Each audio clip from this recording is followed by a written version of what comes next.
Say.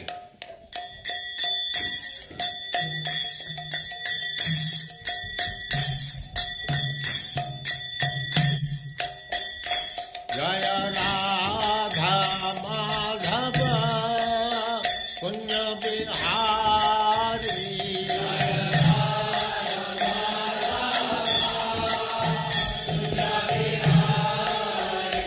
Jaya Radha Madhava Punya Bihari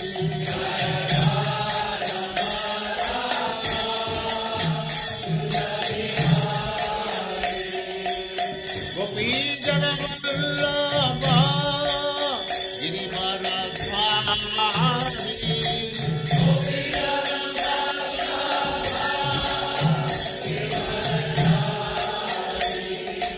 Gopi Jana Vallabha Girivaradhari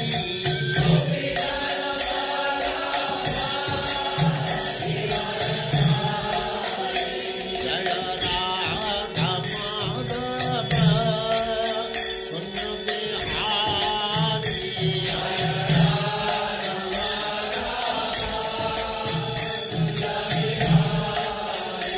Jaya Radha Madhava Punya Bihari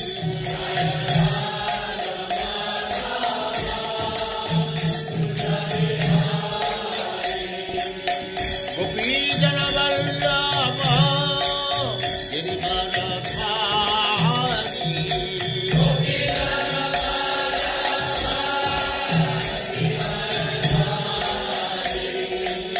Yashodanandana Brajajanandana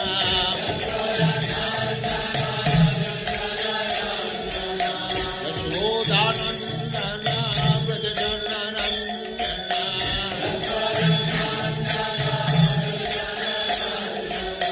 Jamuna Tira Banachari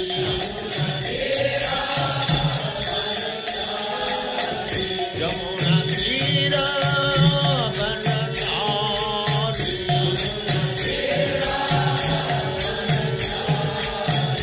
Jaya Radha Madhava Punya Bihari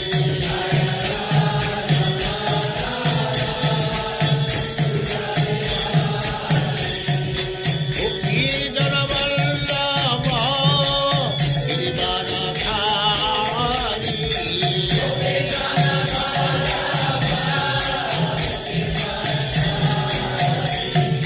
Gopi Jana Vallabha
सिद्धांत सरस्वती गोस्वामी प्रभुपाद की जय, अनंत कोटि वैष्णववृंद की जय, रामाचार्य श्री हरिदास ठाकुर की जय।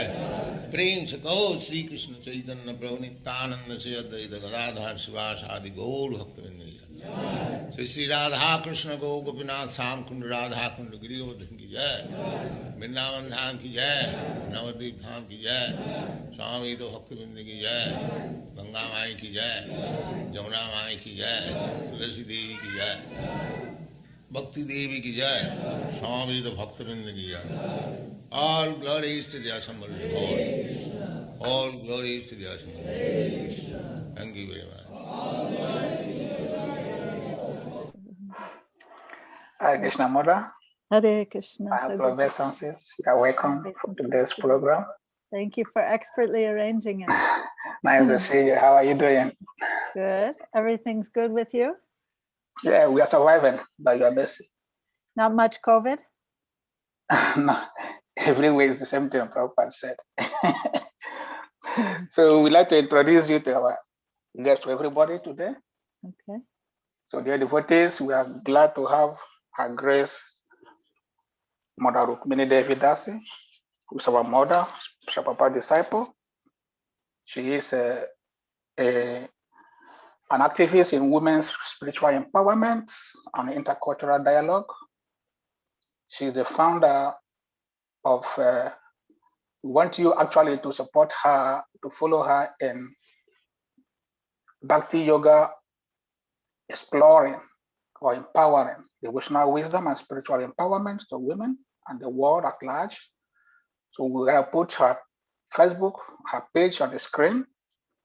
So we want you to follow this page and be a patron of this organization. She is also the founder of Devi, which is a part from the Bhakti Yoga from New York City. So if you can be able to follow and support the Devi and Bhakti Yoga of Rukmini Walker, to help you a lot. You can be able to follow all her writings, teachings, and workshops and retreats, which is done internationally. So Mother Rukmini sees the world animated by spirit and practices and echo Bhakti, where truth and beauty exist in nature and the world of kindred spirits. So we encourage you to see these websites and follow her there, and you won't regret it. Thank you so much. Mother, we put the verse of today on the screen and we can start the class, please. Thank you so much. So grateful to be with all of you. Am I audible? Yes. So grateful to be with all of you here in Africa. Welcome to Africa, everyone. Thank you so much. Om Namo.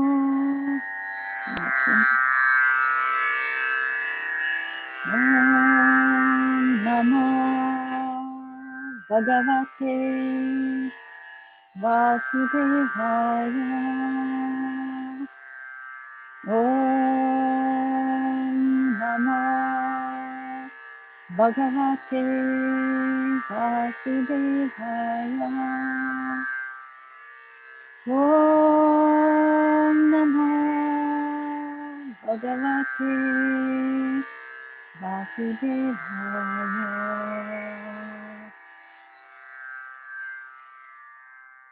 We're reading from Srimad Bhagavatam, first canto, 8th chapter, 31st verse, the prayers of Queen Kunti.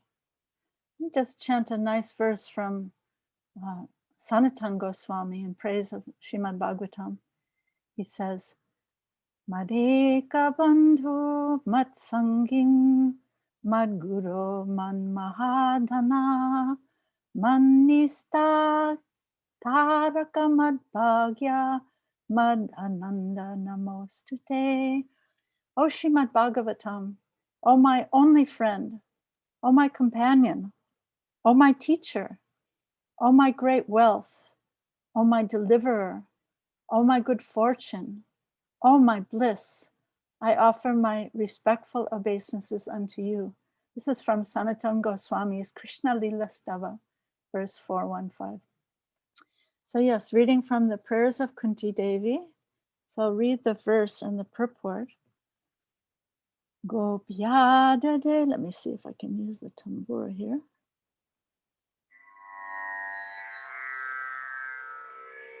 Gopya Dade Twayi Kritagasi Dhamatavan Yate dasashu kalilanjana sambramaksham Vaktram niniya bhaya bhavanaya stitasya Samam vimohayati bhirapi yadvibeti. I chant it again.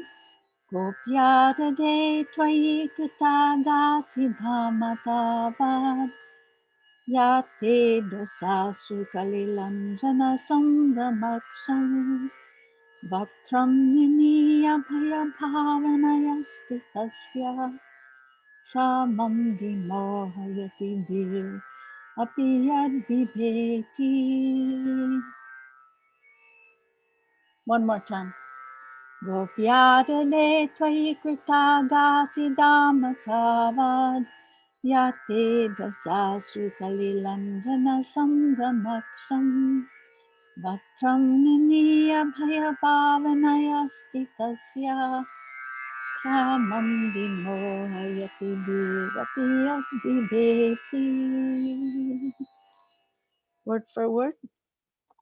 Gopi, the cowherd lady, Yasoda, Adabde, took up, Tvai, on your, Kritagasi, creating disturbances by breaking the butter pot, Dama, rope, Tavat, at that time, Ya, that which, Te, your, Dasa, situation, Asru, Kalila, overflooded with tears, Anjana, ointment, Sambrama, perturbed, Aksham, eyes, Vaktram, face, Niniya, downwards, Bhaya, Bhavanaya, by thoughts of fear, Stitasya, of the situation, Sa, that, Mam, me, Vimohayati, bewilders, Bi, api, even fear personified, Yat, whom, Vibeti, is afraid.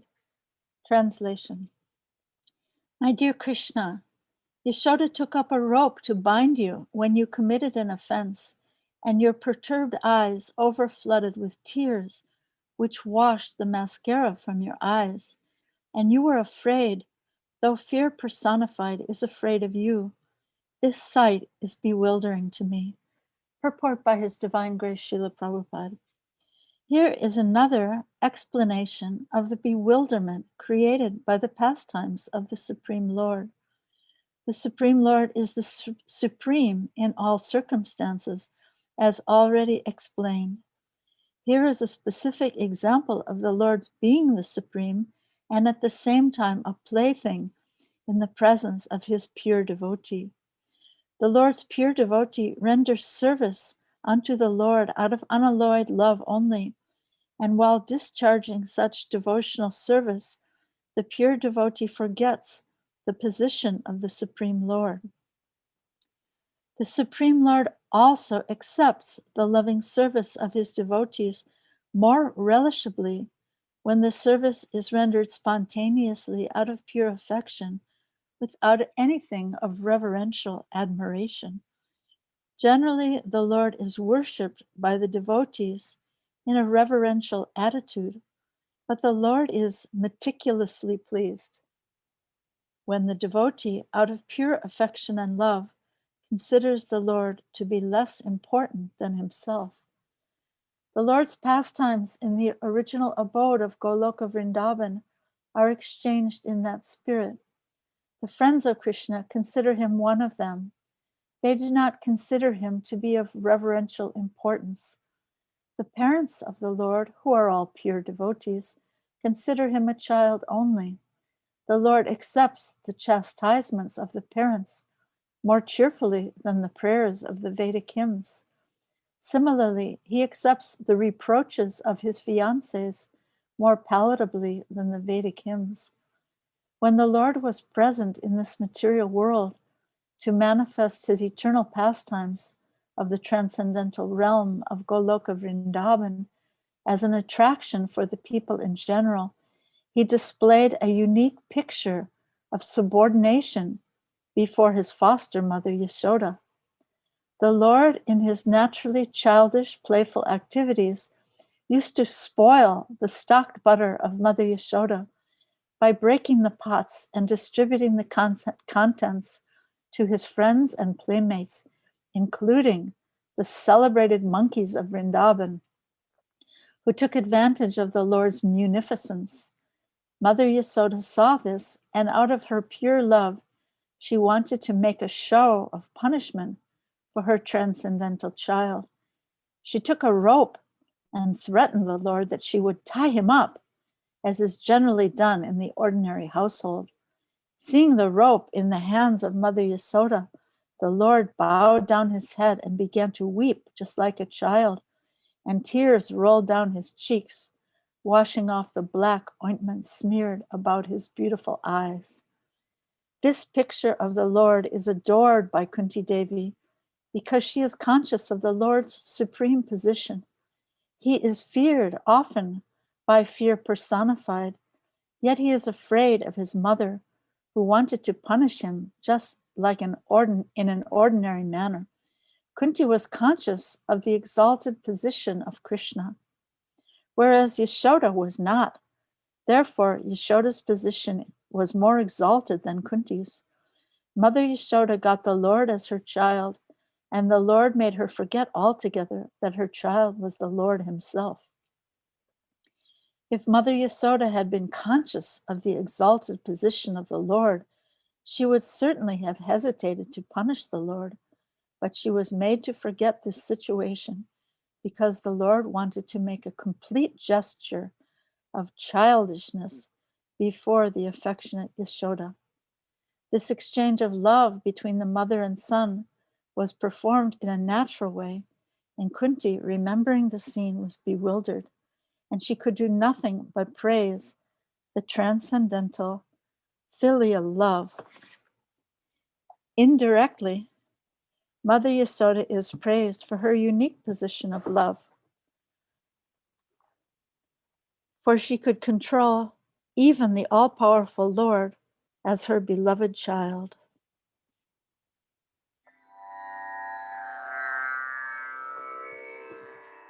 Om Agyanitamirandasya Yananjana Salakaya Chaksun Yena Tasmai Shri Gurave Namaha Shri Chaitanya Manobhishtam Stapitam Yena Bhutale Swayam Rupa Kadamayam Dadati Sarvabandikam Namam Vishnu Padaya Krishna Prestaya Bhutale Shrimate Bhakti Vedanta Swami Niti Namane Namaste Saraswati Devi Gauravani Pracharini Nirvishesha Sunyavadi Paschatya Deshatarine Mukam Karoti Vachalam Pangolam Gayate Girim Yakripastamam Vande Shri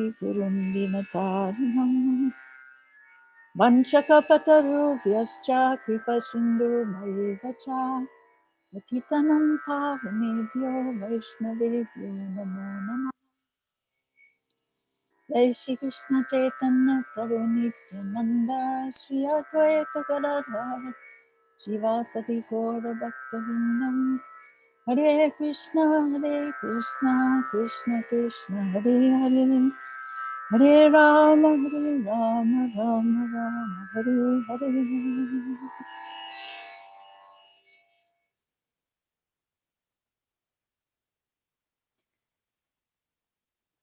Just to bring out a few highlights from this purport,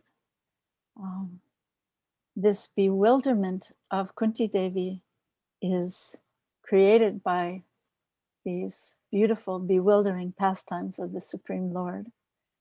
And Prabhupada says that he is the supreme, yet he is a plaything in the presence of his pure devotee who has unalloyed love. Pure devotee forgets the position of the Supreme Lord.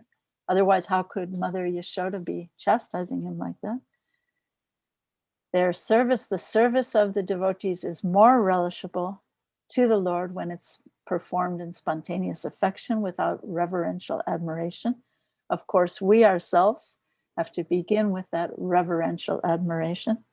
I love the line where Prabhupada says, the Lord is meticulously pleased when the devotee out of pure love and affection considers the Lord to be less important than himself. Prabhupada says that these Vrindavan pastimes are performed as an attraction, kind of like a roadshow, traveling roadshow for the people in general. Yeah, advertising the leelas and the pastimes of the spiritual world. Prabhupada says this is a unique picture of Krishna's subordination before Mother Yasoda. And this picture of the Lord is being adored by Kunti Devi. Krishna is conscious, or Kunti Devi is conscious of the exalted position of Krishna as the Supreme Lord, but Yashoda was not. Therefore, her position, Yashoda's position, is more exalted. The Lord made Yashoda forget altogether, and otherwise she would have been hesitant to punish him, right? So here's another great line. The Lord wanted to make a complete gesture of childishness before the affectionate Yashoda. This exchange of love was performed in a natural way, and Kunti is bewildered. Yashoda is being praised for her unique position of love, that she could control even the all-powerful Lord as her beloved child. So I was thinking in this connection that this verse is really all about fear, isn't it? How fear motivates us. And there's a verse in the 3rd canto of Srimad Bhagavatam where Kapila Dev is instructing his mother Devahuti. If you want to look it up, it's 3rd canto, chapter 25, verse 42. So he's instructing Devahuti about how nature is working and moving out of fear of the Supreme Lord. Or you could say in subordination to the Supreme Lord. Like Krishna says in Bhagavad Gita, Maya Dyakshena Prakriti, that the material energy is moving under the domination or the superintendence of Krishna, right? So in this verse, Kapila Dev says, it is because of my supremacy. So Kapila Dev is an incarnation, one of the avatars, right? So he says, it is because of my supremacy that the wind blows. Out of fear of me, the sun shines. Out of fear of me. And the Lord of clouds, Indra, sends forth showers out of fear of me. Fire burns out of fear of me. And death. You mentioned 1st canto? This is 3rd canto, 25th, 3rd canto, 25th chapter, 42nd verse. Then he says, fire burns out of fear of me, and death goes about taking its toll out of fear of me. So everything is working under the superintendence in obedience to the will of the Supreme Lord. And in the purport to that verse, Srila Prabhupada says that one who has taken shelter of the Supreme Personality of Godhead is completely protected from all other influences. He no longer serves or is obliged to anyone else. And I would interject, he no longer fears. So of course, he's not disobedient to anyone. This is Prabhupada again. He is not disobedient to anyone, but his full power of thought is absorbed in the service of the Lord. So this idea of these elements of the world acting out of fear of the Supreme Lord, it really means that they're acting in subservience or in cooperation with the Supreme Lord. Yeah. So our fear or our bewilderment, so Kunti Devi's bewildered here. What about our bewilderment, right? When we turn away from the loving service of the Supreme Lord and we begin to see ourselves and our interests as separate from his love, from his service, at that time we become covered by illusion. I'm a man, I'm a woman, I'm African, I'm American, I'm black, I'm white, I'm this, I'm that, right? But as eternal fragmental jiva parts of Krishna, our natural harmony is in our identity as tiny servants of Krishna, in subordination, in cooperation with Krishna, who is our original source, right? Let me fix the screen a little bit here. Yeah, in cooperation with Krishna, who is our original source. But when we reject that authentic self, we fall into an illusion of separateness and fear. So this sense of separateness is our illusion. And what happens then? We struggle for existence. We try to dominate material nature. We struggle very hard in our illusory existence, trying to enjoy ourselves separately from Krishna, our source. We're always in fear, right? Where is food? Where is shelter? Where is someone to love? Where is someone who cares about me? And ultimately, in our illusion of a separate existence, we fear death. And if you don't think, if you think this isn't true, then why do we lock our doors at night? Why do we wear a warm coat in the winter? Why do we buy car insurance or health insurance or life insurance? Why do people buy guns or keep a big dog or have a security system in their house? Or even why do we even live in a house? To protect ourselves from the elements outside, right? So Srila Prabhupada, in one of his Bhagavad Gita purports, he explains that fear comes from worrying over the future, right? So when we're seeing ourselves as separate, our fear tries to protect us. Our fear, you could say, is our constant companion as we wander through the different planetary systems, higher in higher and lower species of life, right? I was thinking that in the Bible, this phrase, do not fear, do not be afraid, is repeated 365 times. Isn't that amazing? It's like once for every day of the year, right? One time for every day of the year. Do not fear, my dear Jiva soul, do not fear. And of course, Krishna, we're all familiar in Bhagavad Gita, in the summation of his instructions in the 18th chapter, Krishna says, abandon all external religion. Surrender unto me, do not fear. So why does he say that? Because fear is our constant companion in this world. Srila Prabhupada's father, who was a great devotee of Krishna, gave Prabhupada the name, his childhood name was Abhay Charan, A.C. Bhaktivedanta. The A.C. is Abhay Charan. And when he got initiated by his guru Maharaj, Srila Bhakti Siddhanta Saraswati Thakur made it Abhay Charanaravinda, the lotus feet, right? So this phrase is taken from the song, maybe you know the song, Bajahure Mana Chinandanandana Abhaya Charanara Vindare. Oh, my mind, worship, oh, my fearful mind, right? Worship the fearless lotus feet of the son of Nanda Maharaj. His feet will destroy all fear in your heart. So why does it say that? In the Srimad Bhagavatam, 10th canto, in the pastime where Akrura is going to Vrindavan on a chariot, on the order of Kamsa. Imagine, he's on the order of Krishna's enemy, Kamsa, but he is a great devotee of Krishna, and he's meditating on Krishna all the way on the way to Vrindavan. And as he's approaching Vrindavan, he says this beautiful verse. He says, just imagine when we go to Vrindavan, or actually when we begin each day, we can meditate like this. So he says, I will fall at Krishna's feet. He will place his lotus hand on my head. For those who seek shelter in Krishna, being greatly disturbed by the powerful serpent of time, Krishna's lotus hand removes all fear. If you want to look that one up, that's Srimad Bhagavatam, 38th chapter, 16th verse. So for us, this is a mystery, right? Krishna's lotus feet can remove all fear, his hand. How is that? Try it and see. Try it and see. Stop. If you're running around your day, stop. Take a pause. Take a deep breath and meditate on Krishna, just centimeters from your own self, right in your heart, right? And picture the beautiful lotus feet of Krishna, or the lotus hand of Krishna, touching your head, blessing your head. Try it.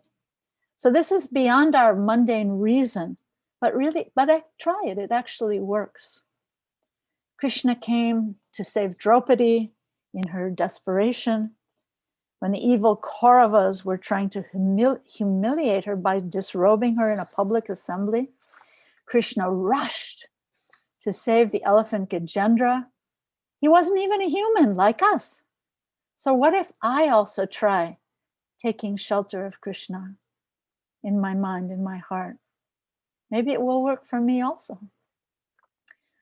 So I want to ask all of you, and ask myself as well, are these just colorful, amusing stories, bedtime stories meant to entertain us or meant to somehow delude us? We actually urgently need to hear this message, because those who deeply take shelter of Krishna feel no more fear. So if you're feeling fear, as we all are in this material world, try taking shelter of this remembrance of Krishna. I was thinking about children. You know how children are so innocent and they have no fear of wandering out into the street or falling out of a high window, and their parents are always having to protect them from danger.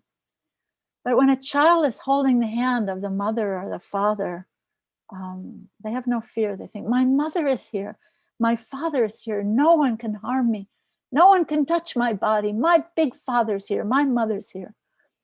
So the residents of Vrindavan are so innocent like that in their love and dependence on Krishna.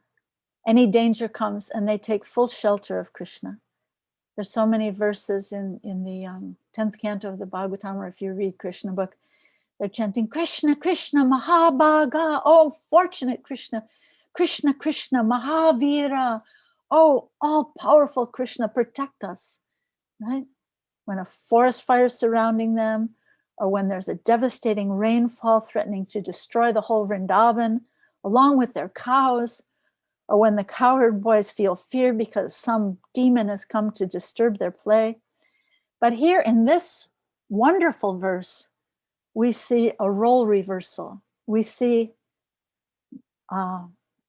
this, what's causing Kunti Devi to be bewildered is that the Supreme Lord Krishna, who the wind is blowing out of fear of him, right? The sun is rising out of fear of him. Fire is burning out of fear of him.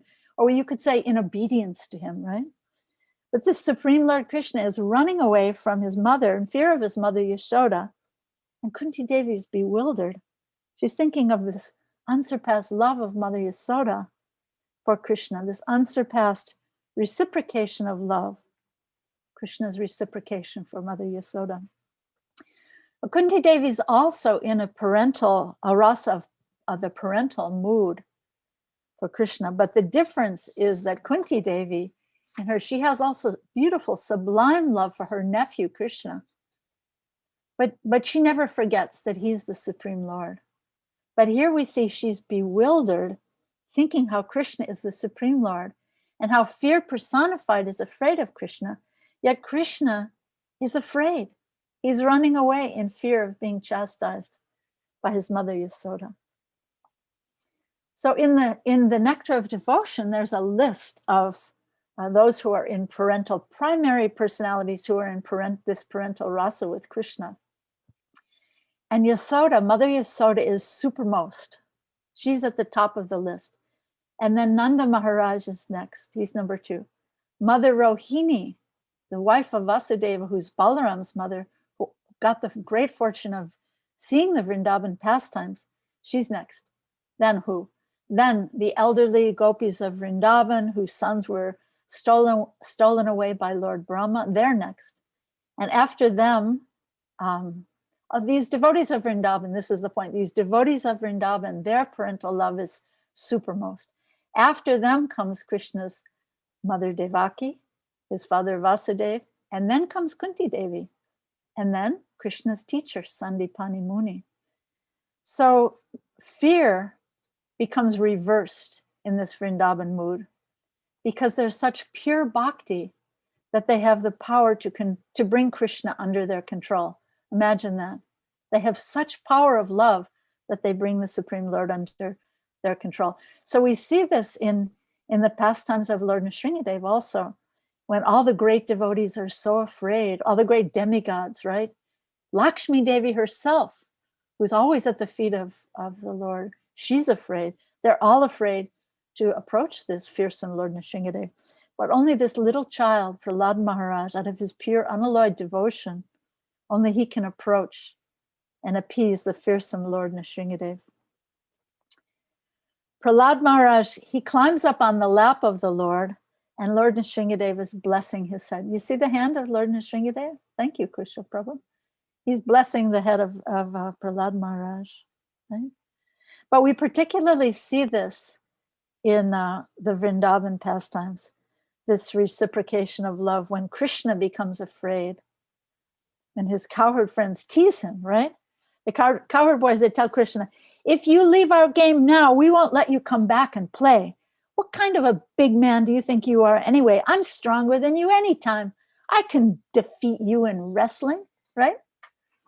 Or when Radharani and her gopi friends rebuke Krishna for his teasing, tricky dealings, their chastisement, Prabhupada says this in the purport to this verse also, their chastisement steals Krishna's mind away from the prayers of the Vedas, right? And when Mother Yashoda runs after baby Krishna with a stick after his naughty butter stealing pastimes, he becomes so afraid that tears are flowing down his cheeks. His eyes are so afraid. He's rubbing his eyes, and the kajal is getting smeared on his eyes, and his pearl necklace is shaking, right? In the Damodar prayers, we hear that. Mother Yasoda, she puts down the stick and she thinks, it's not good if a child becomes too afraid of his mother. This is the height of ecstatic devotion and the delight of Krishna's greatest devotees like Mother Yashoda and Krishna himself. Coming under the influence of Krishna's love, they become bewildered by this increasing of the Yogamaya potency. So just for clarification, you all understand the difference between Krishna's Yogamaya potency and the Mahamaya potency that we're currently bewildered by? So you see, the devotees of Vrindavan are bewildered by the Yogamaya potency. We, living in this material world, are bewildered by the Mahamaya potency. So yoga means to connect, right? Yogamaya potency connects the pure devotees in the love of thinking Krishna's just a small child. He's dependent on me. If I don't chastise him, he may grow up to be immoral. Or his friends are thinking, they're greater than Krishna. He's my friend. I can ride on his back and beat him in games, right? Or his lovers think, he is mine. He's my lover. I can bewilder him with one angry sidelong glance, right? Sometimes just Krishna falls over in a faint when Radharani gives him that feigned anger, that sidelong glance. But the Mahamaya potency deludes us into this separation from Krishna in the illusion of thinking, I am the center, I am the enjoyer, I am the controller. This is the illusion of separateness that we're experiencing. So in conclusion, these moods of the highest devotion are being worshipped by the great Kunti Devi in her prayers. She's bewildered by the greatness of Mother Yashoda. When Krishna is afraid of her, right? Krishna is afraid of her, although fear personified is afraid of him, right? So these prayers of Kunti Devi are so very sacred.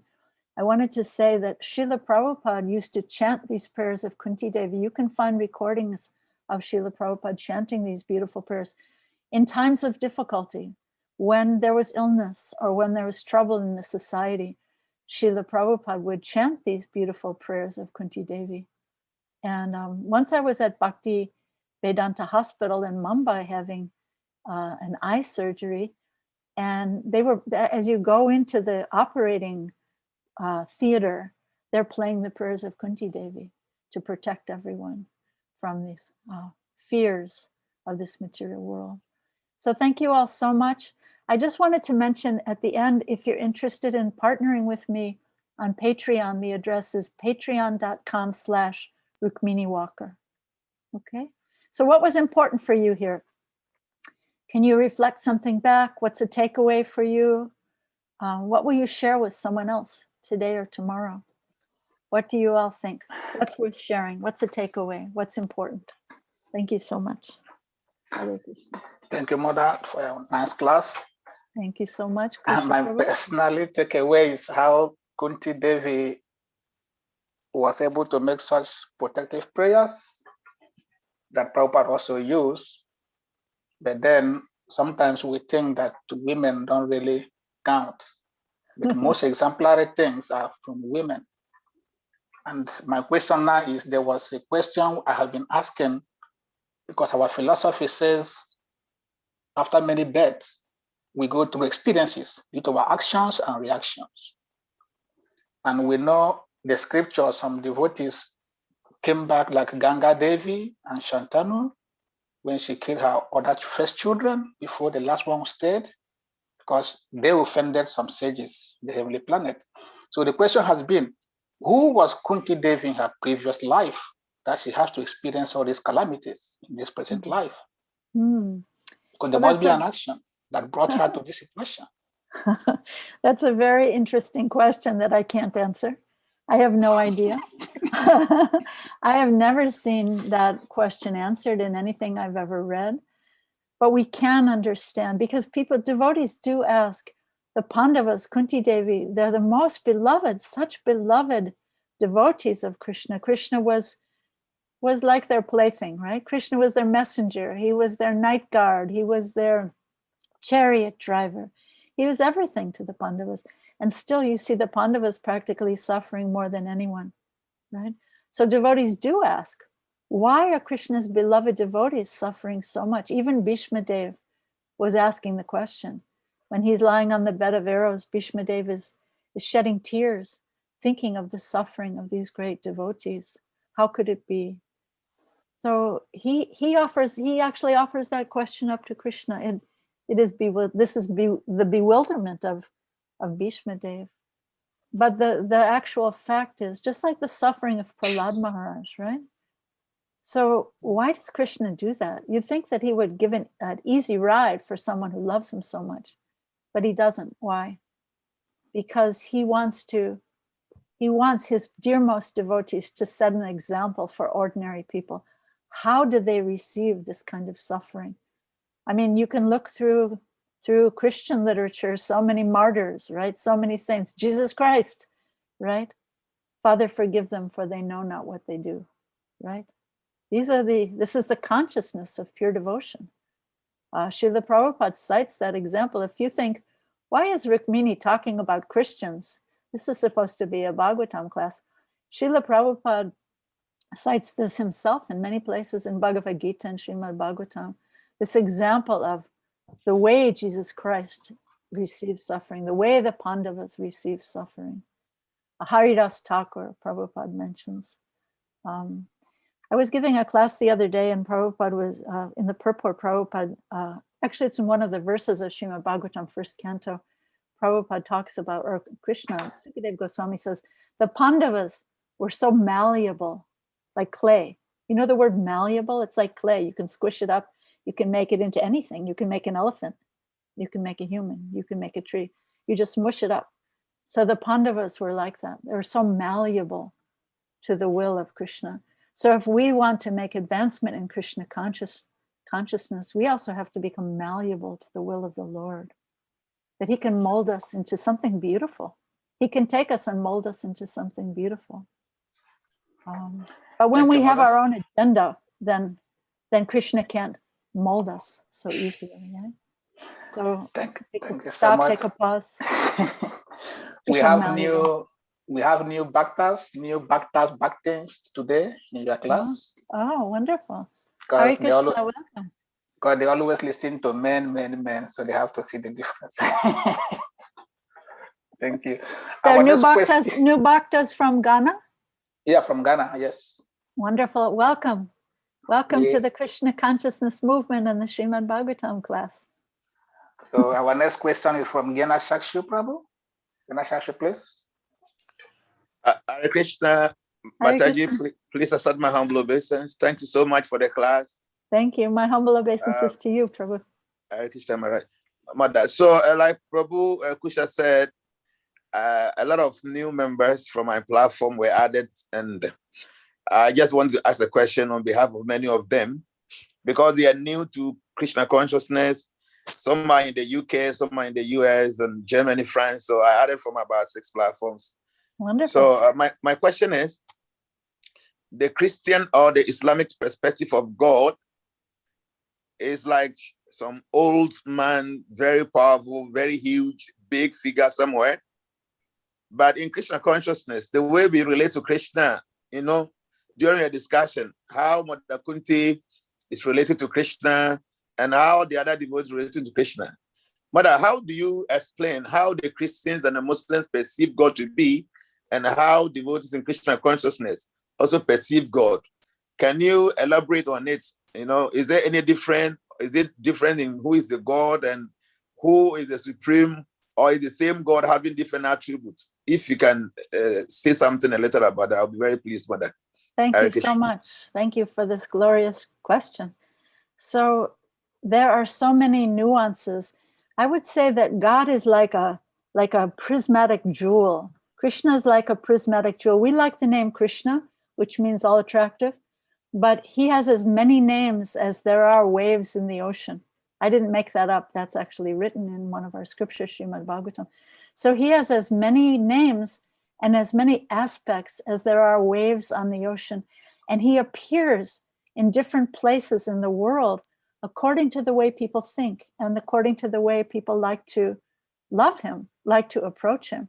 So in the Krishna consciousness or the bhakti tradition, it's not just that he's a little chubby, naughty boy, which is one aspect that we were discussing today, but we also have the aspect where he exhibits his universal form in Bhagavad Gita, 11th chapter.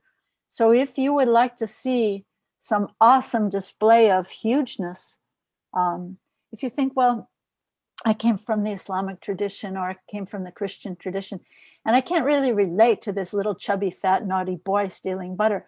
I like to see God when he's awesome and he's huge. So then you can read the 11th chapter of Bhagavad Gita when Arjuna asks Krishna to display that universal form. So according to the love of his devotees, he displays many different aspects, and it's described like Jesus talked about the kingdom of God, right? And he said, my Father has many mansions and many things I have to tell you, but you can't understand right now. He said to his most intimate disciples, right? So they were common people. They were fishermen, they were tax collectors, they were ordinary people. And he said, there are many things I can't share with you right now because my Father has many mansions I can't describe. So in the kingdom of God, there are infinite planets. Srila Prabhupada describes that this material world is only, if you can put a percentage on infinity, which is inconceivable, the material world is only 1/4 of the entire creation of the Lord. So the spiritual world is 3/4. So what does that mean? They're infinite planets where devotees of different stripes and different moods are worshiping God in different ways. So certainly there's a planet where Islamic devotees can worship Allah in the mood described by Muhammad. Or there's a planet where Jesus Christ is sitting on the right-hand side of God, the way he described. And they're infinite Vishnus. And there's a planet where Dhruva Maharaj, an eternal planet where Dhruva Maharaj is there worshiping the Supreme Lord. So many, many different tastes, because we're all individuals. So isn't that beautiful? I think that we tend to want to make ourselves all the same, but we're not. We're all different. So there's actually it's described in Srimad Bhagavatam that Krishna has infinite qualities and they're infinite jiva souls, infinite living beings. So there's one quality that attracts each one of us, like Jnana Chaksus Prabhu. There's one quality that Krishna has that's meant for attracting your heart. And there's one, like snowflakes, right? One quality that's meant for attracting my heart. So I hope this is helpful. Thank you, Mother. Next question is from Sadev Prabhu, please. Sadev. Hare Krishna, Mother Rukmini. Hare Krishna. Hare Krishna. Good to see you again. Thank you. Beautiful background. Where is that? That's That's not real, sorry. Yeah, I thought it was probably not real, but it's certainly beautiful. Thank you. Thank You've you. transported us somewhere. Before I ask my question, I am going to beg of you if you can arrange for us to have His Grace Anuttama Prabhu on our forum. Okay, good. That's a Please. good question. I will ask him. I will ask Okay, him. please. Okay. All right, thank you. My question has to do with I know Krishna is the supreme personality of God that nobody can understand him. Even the great minds cannot understand him. So I know I cannot understand him. But my question is, why would Krishna oftentimes allow his pure devotees, his unalloyed sons, unalloyed servants, messengers, prophets, suffer more than the ordinary wicked, sinful people? If I look at, just like Bhishma Dev was asking, if you look at the lives of personalities like Jesus Christ, even our own Srila Prabhupada, how he was on Sankirtan and fainted, I just can't forget that. And I wish Krishna was like my child, that I can scold him, but I can't do that. Why would Krishna do that? Why would Krishna allow his unalloyed devotees to suffer so much? That's my question. Thank you. You know, yes, Srila Prabhupada, after he took sannyas, he was in Vrindavan alone, penniless. This is before he was penniless in New York, but he was in Vrindavan alone, penniless. He's walking on the street and some bull gored him. A bull came along and gored him, and he was lying down on the street with no one there to help him. No one there to help him. So why does Krishna do that? Why was Prabhupada also starving in New York? Why? Because this is Krishna's way. He teaches the ordinary people. Because when ordinary people hear, like you and me, when we hear these stories and we think, wow, like if you read that first volume of Prabhupada Lilamrita, you think this is a story of failure. This is failure after failure after failure after failure, right? But Prabhupada didn't give up.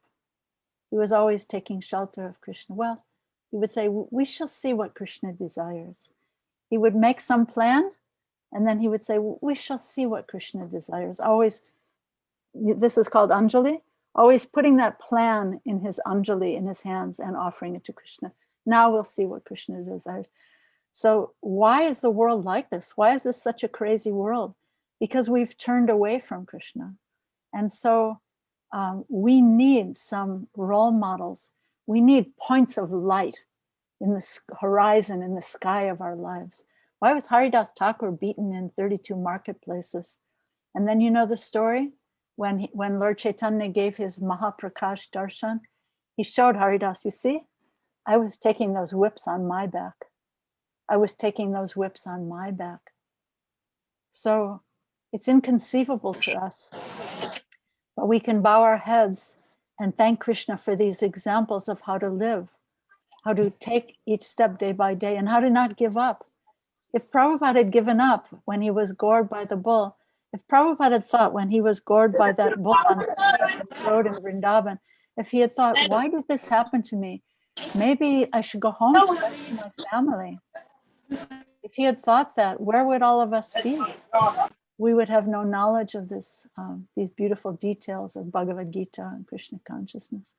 So these examples of the saints are there to be a point of light in the sky for us to follow, so that we can follow, so that our path has a light on our path, right? So that we know where to put one foot. And so I particularly wanted to make this point. When you have difficulty in your life, when you have fear, when I have fear, we have to stop rushing around like crazy people and stop and take a deep breath, pause, and meditate on Krishna's lotus feet in our hearts, or Krishna putting his hand on our heads, take shelter of him. And then we can see the miracle, the mystery of Krishna consciousness, and how Krishna gives us intelligence how to navigate the waves. You know, so I heard once something beautiful, that blessings, listen to this, this is really beautiful. Blessings are winds that take the ship in another direction from where that ship had intended to go. So when we take shelter of Krishna, then Krishna gives us intelligence by blessing us to take us in another direction that we didn't have any intention of going, but he blesses us. That's why we had a business for 25 years that Krishna kindly smashed down. I'm so grateful during COVID that we don't have that business anymore. And we used to have this prayer. I love this prayer. May the right doors open and the wrong doors close. Because then I'm intending to go this way by my stubborn butt-headedness, right? But then Krishna slams that door and you're forced to go a different way. And then afterwards you think, whoa, Krishna, thank you. If I had gone the way I was intending, where would I be today? You know? So sometimes we hear the worst thing that I can imagine happening becomes the best thing. Sometimes you hear people when they say this, they have cancer. That cancer was the best thing that ever happened to me. It opened up a whole new perspective for me on my life. Amazing, right? This is the consciousness of a saintly person, a holy person. And we find holy people around us, all around us. You might have a mother who thinks like that, or an auntie, or an uncle, you know. I want to mention, I know I'm talking so much and we should give time for questions, but I want to mention this beautiful thing because there are people who come from the Islamic tradition here. And when they were building the temple in Mumbai, the architect, one sannyasi, Sarabi Maharaj, came to Prabhupada. He said, Prabhupada, there's one man here, while he's working on the building, he's chanting the name of Allah continuously. And Prabhupada said, oh, I want to see him. Prabhupada was so excited. I want to see him. And so then Sarabi Maharaj said, I'll bring him here to your room, Prabhupada. And Prabhupada said, no, I don't want to interrupt his work. I will go to see him. So then Sarabi Maharaj took Prabhupada from his room and quietly, silently, they went to see this man who was chipping on the marble, working, and he was chanting, Allah, Allah, Allah, Allah. Prabhupada was so inspired by that. Isn't that a beautiful story? So I just wanted to share that with you. Yeah, it is. Thank you. Thank you, Mother. There's a question on the chat room from Alice Gamma. She's asking, can we interchange the name yoga and meditation? Because based on your submission, yoga is to connect and meditation is also to connect. More clarification. Mm-hmm. Well, our process is not exactly, our process is actually the process of deep listening. So we can meditate on the name of Krishna, but then hear deeply. So it's like, it's, you know how in kirtan there's a call and there's a response. We put out our call and then the congregation, we chant and then the congregation responds. So really in Krishna consciousness, the whole process of Krishna consciousness is a call and a response. We put out our prayer, Krishna, please help me in this way. And then we wait for Krishna's response. So our japa, chanting on beads, is also a call and a response. It's a deep listening practice. So it's a little bit different. It's a deep listening practice. When I'm serving, I'm sweeping the floor. I'm sweeping the floor and I'm saying, my dear Lord Krishna, I'm sweeping the floor as an offering to you. Please accept my service. And then we're waiting to hear some direction from Krishna. If he so desires, he might give us some direction. Sweep the floor like this. Or did you notice there's a pile of dirt over there you didn't even see? Or maybe he would give you intelligence for something else that you're trying to figure out in your life, you know? So it's a meditation, but it's a meditation on this call and response. There's something I like from Mother Teresa. She was an arrogant reporter was interviewing her, and he was very puffed up, and he was saying, so what do you say when you're praying to God? And she said, well, mostly I just listen. And then he was still so arrogant, and he said, Oh, and what does God say? She said, he mostly just listens as well. And then she said, because she was so feisty, she was like 4'11" or something. She was so feisty. And then she said, and if you don't understand that, I can't explain it to you. So this takes some deep meditation, how to understand, how to be quiet, how to be silent after we place our call, and then hear, how to hear. Sometimes devotees like to have thinking of so many pastimes of Krishna, or this or that, or the other thing, my laundry, my kids, my this, my that, while I'm chanting japa, right? No, we're supposed to chant and then hear, chant and hear. So. Thank you, Mother. Next question is from Kwame Abuagia. Kwame, please. Hare Krishna, my humble obeisance to everybody here on this platform. Hare Krishna. Especially his humble servant, Jana Chatusdas. Thank you for your good work. Your mentor. Transformations. He's your mentor, please. Huh? Yes, please. He is a very great man, very great teacher. Beautiful. Gratitude. Gratitude to your mentor. Very beautiful. Please, my question has to do with I believe in karma. Whatever you do, you come back to pay for it. But something also baffles me. In the scriptures, as I'm referring to the Bible, there are these apostles who went through tribulations and all sort of humiliations and all that. Was it a case that they were also paying for their karma, or they were specifically assigned to go through that tribulations? Mm-hmm. Good question. Thank you very much. You know, these things are really inconceivable. And the mood of a person on the spiritual path, like the apostles, the mood of a person on the spiritual path is that somehow by my past activities, these sufferings are coming to me, but I try to see them as the mercy of God, whatever it is. And, you know, sometimes people criticize the philosophy of karma by saying, oh, it's a bad philosophy because it's really about blaming the victim. How can we blame the victim? So that's the big criticism of the philosophy of karma. But really, someone who understands karma is thinking, I deserve so much more. Krishna's only given me a little slap. I deserve so much more. But by his mercy, he's only given me this little bit. So when we think of karma, we should think humbly about taking shelter of Krishna, not be judging other people. With great saints and people on the spiritual path, we see this is the mercy of God to show an example of how saintly people receive suffering. But in particular, what's important to think is that we shouldn't be thinking, oh, it's his karma to be suffering. We should think, it's my dharma. You know the word dharma? D-H-A-R-M-A, dharma. It means spiritual. It really, it's translated in many different ways. It's my purpose, my work, my religious path. So it may be, we see someone suffering, right? And we think it may be that person's karma to be suffering, but it's my dharma to act in this world to try to relieve suffering, right?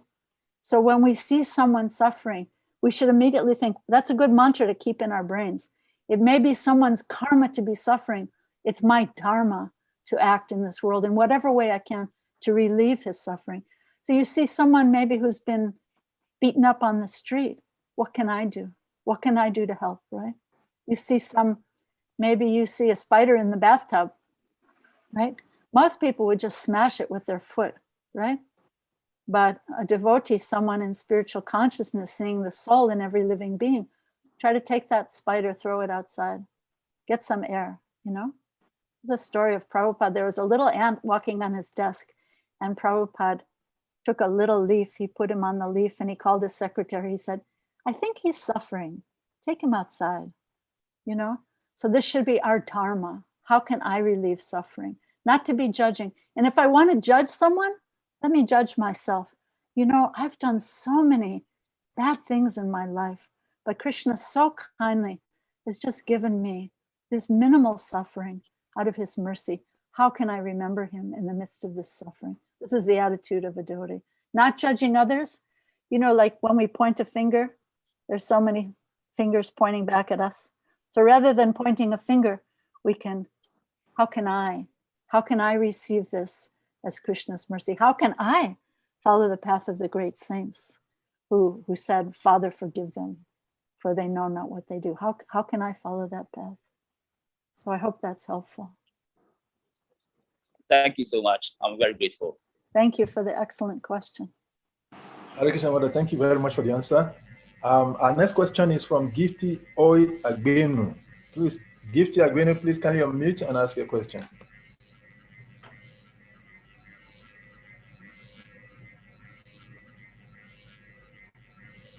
Gifty. Such a beautiful name. Oh, thank you very much. My humble obeisances for a beautiful mother giving us a beautiful teachings today.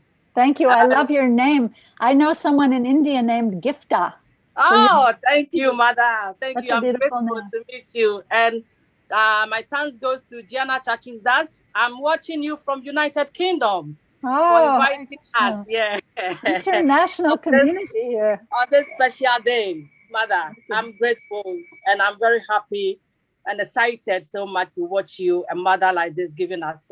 My question now is, mother, why is it that where I come from, when you... Where do you come from? Where do you come from? Africa. Where? You know, before Ghana. Ghana, okay. Yeah. You know, growing up, when you say you are an Hare Krishna member, they discourage you.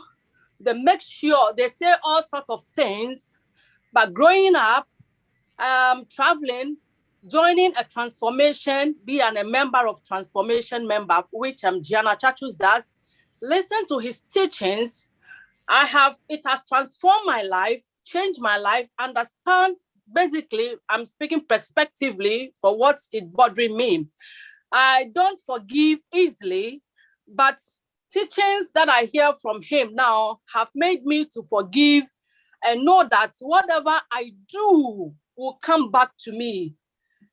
And sometimes I go to temple in UK here, based on the teachings Gianna gives me before. I don't, because I've been discouraged by that. When I'm doing something bad to my friend, all of a sudden it comes to me, don't do it, don't do it. Mm-hmm. And it's hardly you see women, especially it's also in Christendom, to organize programs giving us a true teachings from the Almighty God.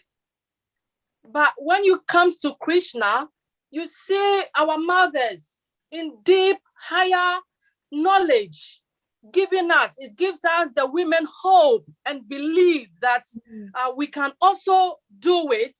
We can also get there by getting a good life coach. Mother, I really appreciate today. I really appreciate. Thank you so much. Thank you. Thank you for your very heartfelt inspiration. You know, we have to be like the honeybee. So many people are like the flies. They just want to go to the open soar. But to become a devotee on the spiritual path in any tradition, right? Islam or Christianity, Judaism, or Krishna consciousness, means to try to be like a honeybee. Because, you know the saying that the caravan is passing?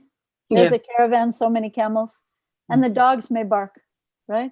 There's always going to be those dogs barking, but the caravan keeps passing, right? The caravan keeps passing. So go to the nectar and don't mind, because in this world, there'll always be someone to criticize. You know, there's a funny story that an old man and his grandson were going up the mountain with a donkey, right? And the little boy was on the donkey and the old man was walking. And so they passed one person. The person says, look at this proud little child. The old man is walking and the little boy is riding on the donkey. So he should be letting his old grandfather ride the donkey. Why is he? So then the little boy got down. The grandfather got up. They keep going. Someone says, look at this rude grandfather. He's making the little child walk while he rides on the donkey, you know? So then they both get down, you know, and they're both walking and they've got a donkey. And then someone says, Look at these two fools. There's a perfectly good beast of burden, and they're both walking. What idiots, you know? So that's the way this world is. There will always be someone yapping, some little dogs barking, but just go on. And anyone who takes to the spiritual path is like Prabhupada says, is like declaring war on Maya. There'll be so many criticisms from this, from that, from left, from right, from up, from down. So just go on and follow the inspiration of your spiritual heart. Yeah. Thank you so much for your beautiful inspiration. So great. Thank you, Mother. Thank you, Mother. Nice to meet you. Nice to meet you, Mother. Thank you. Krishna, Mother. We have a question in the chat room. Someone is asking, please, I would want to know if righteous devotee can still be reincarnated back to this physical or material world. He wants to know if pious devotee, righteous devotee, can still be reincarnated. Well, we have the example in Srimad Bhagavatam of, he was a great devotee on the level of ecstatic love, Maharaj Bharata. He was on a very high platform of ecstatic love, on the Bhava platform. But because he didn't have association, he was alone in the forest, he became a little attached to this deer, thinking, oh, this deer is my child, he's so cute. He has no one to protect him. He became attached to this deer, even though he was so high. So we have that example. So yes, he took his next birth as a deer. Sometimes people say once you come to the human form of life, you can't go down. He became a deer, but Krishna gave him a gift. We have gifty here. So Krishna gave him a gift that he could remember his mistake of his previous life. So when he was a deer, he was only hanging around with the sages, with the holy people. And then in his next life, he pretended to be a dumb person. He pretended to be mute. He didn't speak. And he only was meditating and praying to Krishna. So yeah, it's possible. But the prayer of a devotee is like, what does Lord Chaitanya say in his fourth prayer of Sikshastakam? I don't want any wealth. I don't want any followers. Just all I want is to be engaged in your devotional service, birth after birth. So this is the prayer of a devotee, that birth after birth, Bhaktivinoda Thakur, what does he say? Even if I take my birth as an insect, let it be in the house of your devotee. I don't even want to be Lord Brahma, the head of the whole universe. No, I will take my birth as an insect, but let it be in the home of your devotee, so I can get a few crumbs of prasadam, right? So this is the mood of a devotee, that thy will be done, right? Some of you are coming from a Christian tradition. Like, I make my plan. I want to go back to Godhead. I want to end this material world. But thy will be done. And let me serve you. Wherever I take my birth, let me serve you. So anything is possible.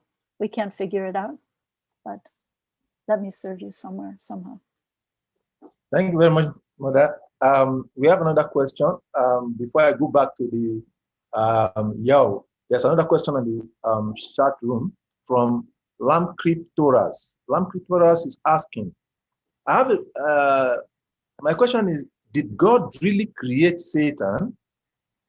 Does Satan exist and cause us pain and evil? Or it is our minds that create Satan? Well, in the Bhakti path, we use a different terminology, because the fact is that everything comes from God. Good and bad, everything comes from God. And we have Satan in our own hearts when we turn our backs. When we face the sun, then we're full of light. When we turn our backs on the sun, then we see a shadow of our own bodies. So Satan is just our own turning our backs on God. And even Maya Devi, I talked about this Mahamaya, she's also a servant of Krishna. She's just testing us to see, where is our determination? How strong is our determination to love and to serve? So then when our determination is very great and unbreakable, then that Maya Devi, she also bows her hand, folds her hands, bows her head and says, yes, you are Krishna's devotee. So Satan is just turning away from God. But everything, even evil, is just on the backside of God, right? When we turn away, what is evil in this world? It's just the backside of God, because everything comes from him. So, but the power of great devotees is to go even to hell to transform the hearts of those people who have taken shelter of evil. So don't try it at home, everybody, if you're not so strong. But for those who are great devotees, they can transform the hearts even of people who are like Satan. People who are, Bhakti Tirtha Swami used to give the example, it's from the Native American tradition, that there are two dogs barking in our hearts, right? One is the good dog, one is the bad dog. So which one will win? They're both fighting, right? So the one that will win is the one that we feed the most. So if we want to be feeding that Satan, that lower self, then that one will win in our lives and in the lives of others. But if we always are chanting and praying and endeavoring to love and serve Krishna, then that good dog will get stronger. So yeah, Satan is just turning away, but everything comes from Krishna. Thank you. Thank you very much, Mother. Our next question is from Yao Tumasi. Tumasi, please kindly unmute and ask a question. Thank you very much. If possible, you can on your video if it is possible. Okay, please, can you hear me? Yes. Yeah, I can hear you. Okay. Thank you very much. And I'm very glad to be part and then to learn from His Holy Highness. Sorry, I am not part of Hare Krishna, but I've been following Hare Krishna for some time now. I have a series of questions, but I guess I cannot ask all of them. So I want to ask two of the questions. One, I want to know from your point of view, what is the main reason why humankind should depend on Krishna? The main reason why we should depend on Krishna. And then the second question is, if Krishna knows everything, knows our problems, what we are going through, why are there so much suffering? And what must one do to be liberated from all these sufferings? Very deep questions. So what was the first question what was the first question? The most why important, must we depend on Krishna? Why should we depend on Krishna? Depend on Krishna, yes. Well, do you want to suffer? Do I want to suffer? You want to suffer? So your second question is about suffering. So the fact is that there's a universal order. There's a universal harmony. And I can also be part of that harmony. You know, when there's an orchestra and all the instruments are out of tune and they're, right? They're all out of tune. It hurts your ears. So what happens is when we don't cooperate with that universal order, that universal plan, then we get that discordant weirdness, right? And we suffer because the way it looks is like, if you can imagine a lake, a still lake, and you throw a pebble into the center of the lake, then you'll get these harmonious circles coming out from that center point, right? And they're all harmonious and they're generating outwards. But if you take a pebble and throw it here to the side, I take a pebble, throw it here, everybody takes the pebble and throws it all around, then you have all these conflict circles coming out in that lake, right? So that's our position in this world, because I'm my center. I think I'm the greatest. Like Muhammad Ali says, I am the greatest. Right? He was a famous fighter, but he was also a religious man. He followed Islam. And when he was older, he had, I think he got Parkinson's disease. And then he said, you know, I was too proud.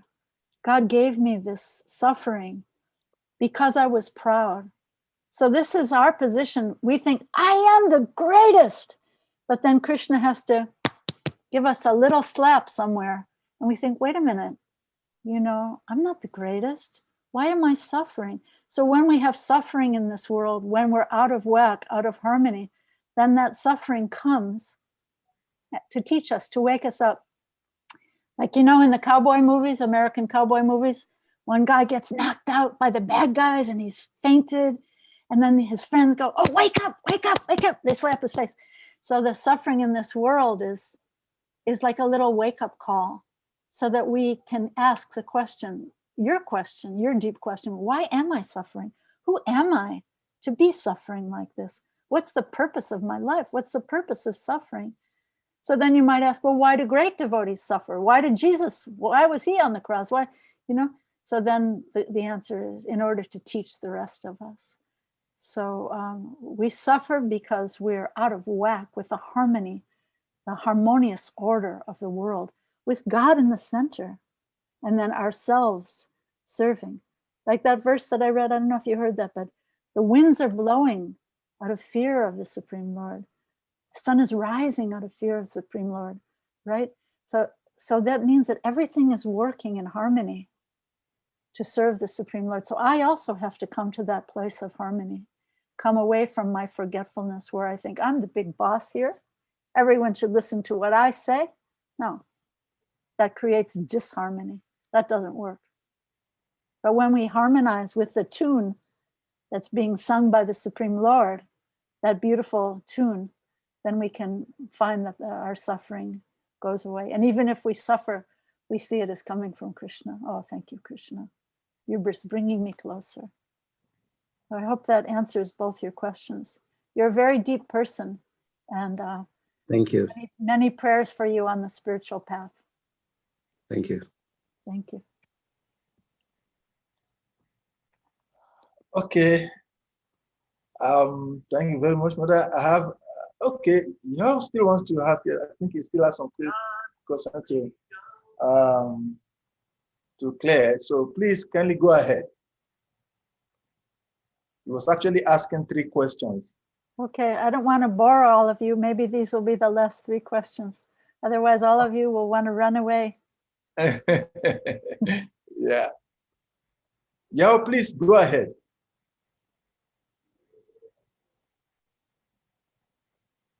Yao Tumasi. Okay, maybe it's a mistake. I think his hand is not. I just finished asking my question. Yeah. I saw your hands again. So sorry. Oh, no problem. okay. Yeah. You're welcome. So our next question is coming from Caroline. Caroline, please kindly unmute and ask your question. Oh, hello, hi. I just joined, and yeah, amazing. I'm so sorry. I just missed most of it.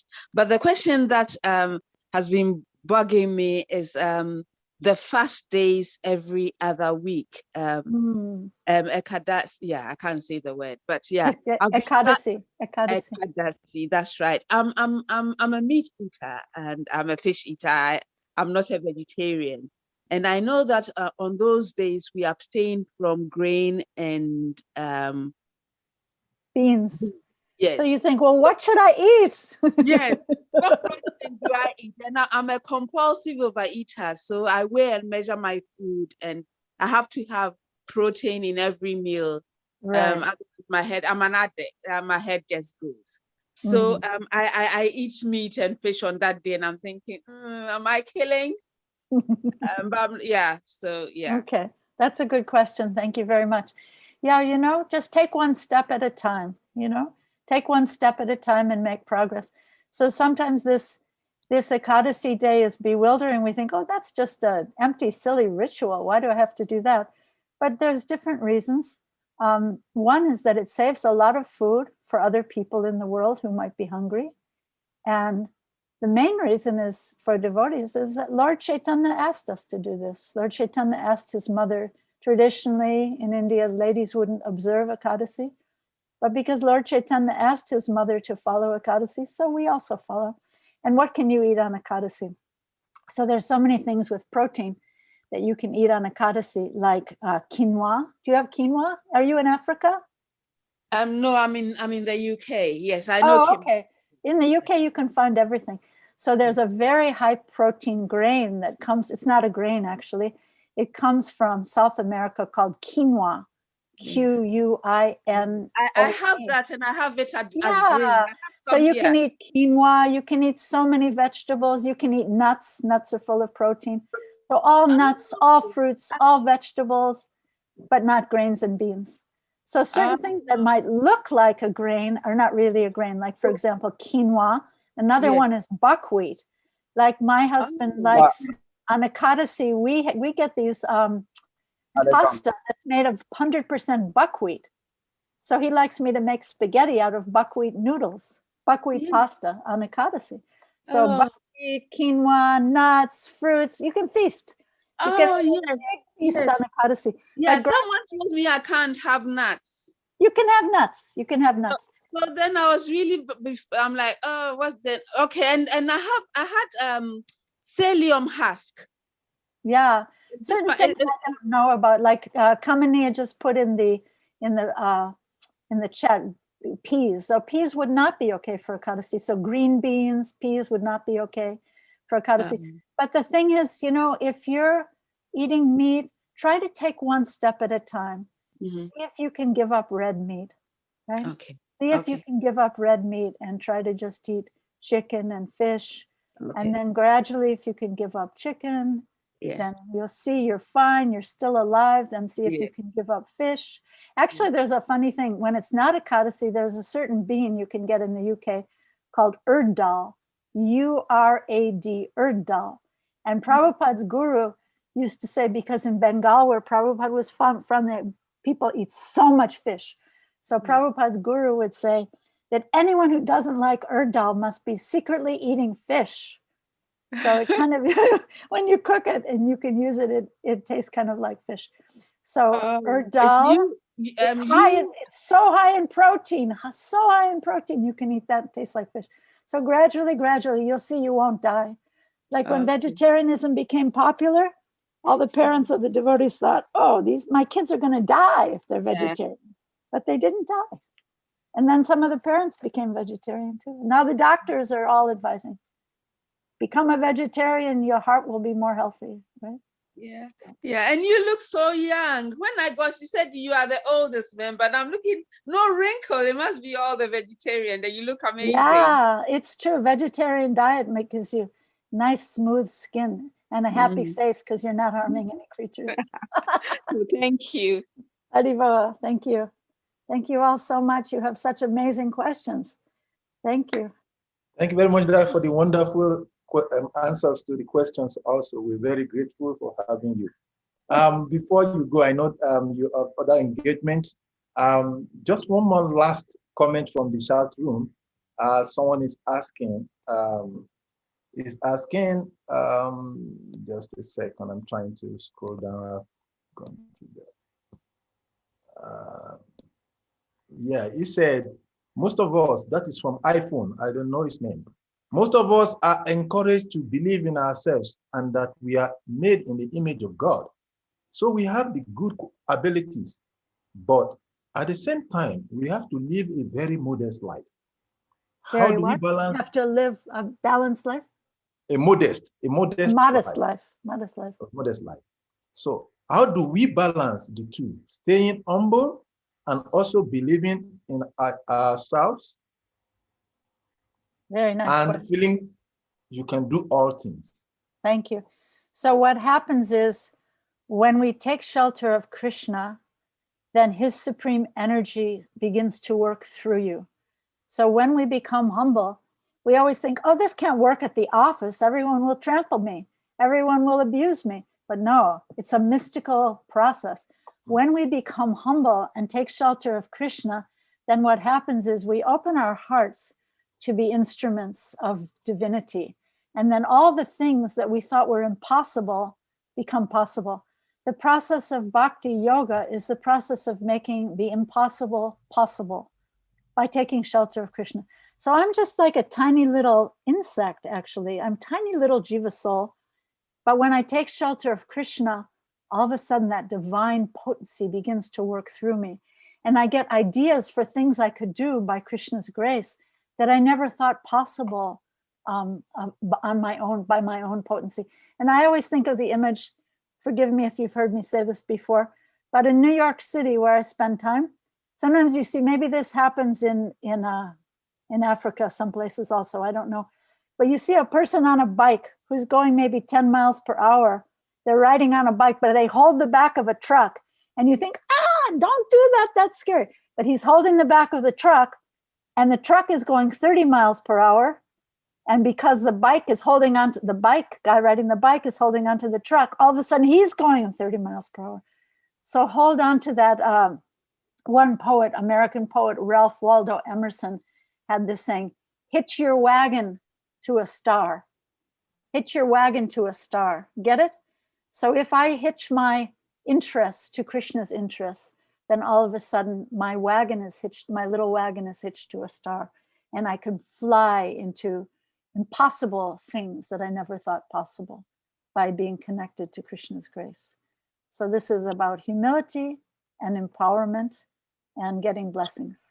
Thank you. Great question. All your questions. Okay, thank you very much, Mother. Thank you so much. I'm very grateful. It's been 1 hour, 26 minutes. We've kept you here. Thank you so much. You know, sometimes we feel so wonderfully happy because most of us were not opportune to meet the Prabhupada, the empowered incarnation of God who has come here to give this movement. So when we see those of you who are the fortune, the opportunity to come along with your Prabhupada to establish this movement, we feel so delighted and delighted to have you in our presence. Thank you so much for coming onto this platform. Thank you so much. You know, I have to say it's natural that the grandfather is more affectionate to the grandchildren than to the children who give headaches. So the fact is, Prabhupada will give more blessings to all of you than he gave to his troublesome disciples.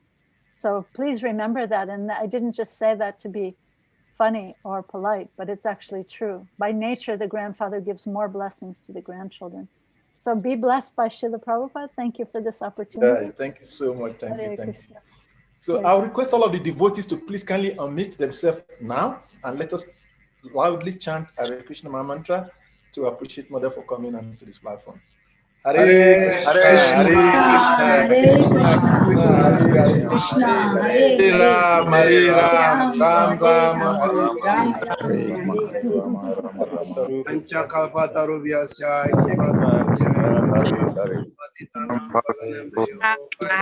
Hare Krishna. Hare Krishna. Hare Krishna. Oh, there's a little voice. Hare Krishna. Hare Krishna. Oh, look at Gifty's phone. Yeah, Gifty. Your mother. Say mother. What's his name? Bless me. Caleb. Caleb. Hey, Hare Krishna to you. Hare Krishna, Mama. Krishna, mother. Krishna, mother. Good. Hare Krishna. Mommy. Thank you so much. Thank you, mother. Thank you. Bye. Bye. Bye. Bye. Bye. Hare Krishna. Thank you for such a wonderful class, Rukmini Prabhu. This was Thanks for coming. a delight. So sweet. I wanted to share also, I was listening to the recording, the Patreon recording of the Krishna book reading. Ah, Really, really beautiful. And somehow it tied in with today's theme very nicely, I thought. oh, good. Yeah, I know it's awfully late for you to join, but please listen to those recordings. Absolutely. Absolutely. Thank you. Thank you for all your love. You're very easy to love. Well, your heart is as wide open as the sky. So thank you so much. Hare Krishna.